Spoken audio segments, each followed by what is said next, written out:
school wasn't really for me. Bullied a lot in the playgrounds in primary school. As a young boy, I was a mouthy fucker. Probably deserved a slap now and again because of the way I was. Got to secondary school, and I think I lasted about a year in secondary school, and I just quit. And I remember my mum coming on we was on like a board with all the teachers, and I remember my mum coming up, and I just took my I think I had a tracksuit or something on underneath, and I just took it off, and I went, you know what bollocks is this, and I walked out, and yeah, I never looked back, and I got expelled from every single mainstream school. Couldn't go back into any mainstream school.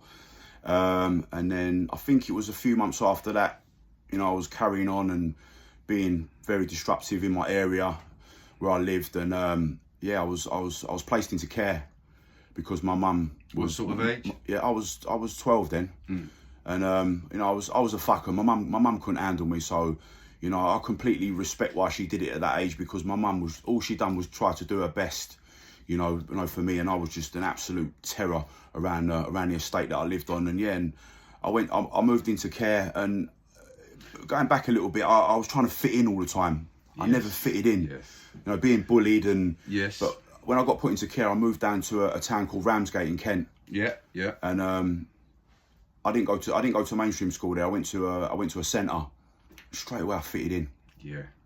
I fitted in with all the boys down there. I was 12 years old, and like being around brotherhood. Like yeah, like being around people that smoked a fag and a bit of weed and whatnot. And that's when I had my first little dabble with a bit of puff and and yeah, a lot of the kids that I went to school with, this centre with, they were criminals.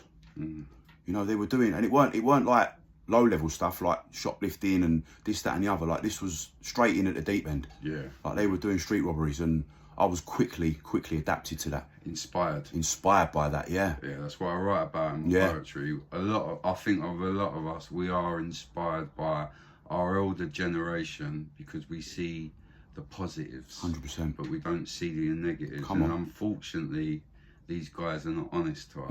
Nah. All right, so you've stopped going to school. Yeah.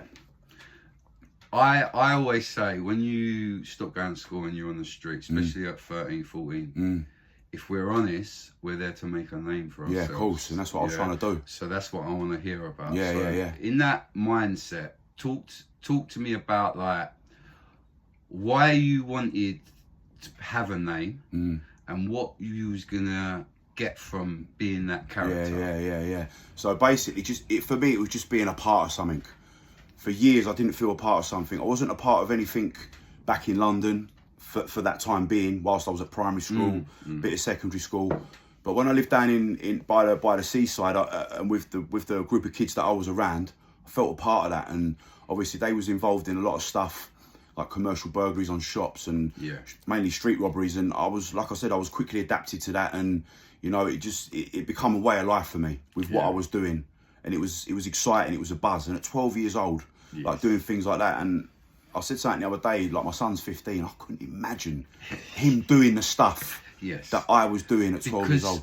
I believe, like, even when I write about crime or talk about crime, I don't like to say that I wanted to be a criminal. It's more like I wanted an adventure. Life's crap. Of course. Like, so why wouldn't I do, like, go and nick 1,000 cigarettes out of a cigarette shop, all my mates loving me. Yeah.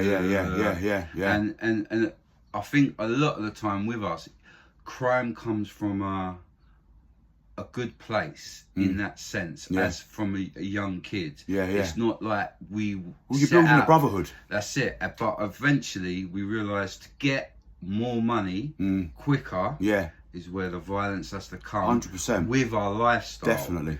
So what my next question is, talk to me your first stint in jail as a kid, how old you was, what the crime was, what was induction like, what scared you, what inspired you? Yeah, right, so my first spell in jail was when I was 16, so just going back a little bit, I was obviously committing street robberies at 12, 13 years old, and that became a way of life for me, and I sort of adapted to that kind of crime. So when I left care and moved back to my mum's house, I was then up in the ante in terms of the robberies. So my crime then was going onto trains and basically just to be blunt, just shutting the whole train down and just taking everything off of people. And that was my thing. You know, I was a robber. Yeah, That's how I was. Yeah. And yeah, I got nicked for one when I was 16, and literally 3 months before that, I'd been stabbed. So when I went to prison for the first time when I was 16 for a robbery on remand, I was vulnerable. And I remember walking into them gates in Feltham, you know, as a 16-year-old, you know, and I felt vulnerable, you know, because I was thinking, fucking hell, like, I mean, if I could get into a tear at my back was right in a bad way. But luckily enough, I got through it. It was only 2 months. After 2 months, I got bail, and I ended up getting a conditional discharge for that. And yeah, that was my first spell in jail. And did I find it hard? Yeah, I did, because it was back then in the 90s. It was a lot of bang up. It was a bit more harsh. There weren't no tellies. You know, when you got there, like, they took your clobber off you. You had to wear their clobber. And if you had one pair of trainers, they took that pair of trainers to get another one. If you didn't have another pair of trainers, they give you shoes. So you're bowling around, yeah, in some blue shirt, blue jeans, and these brown or black shoes what 100 other men have wore. Yeah, but it was an experience. And you know what? When I got out of there, I felt proper. Yes.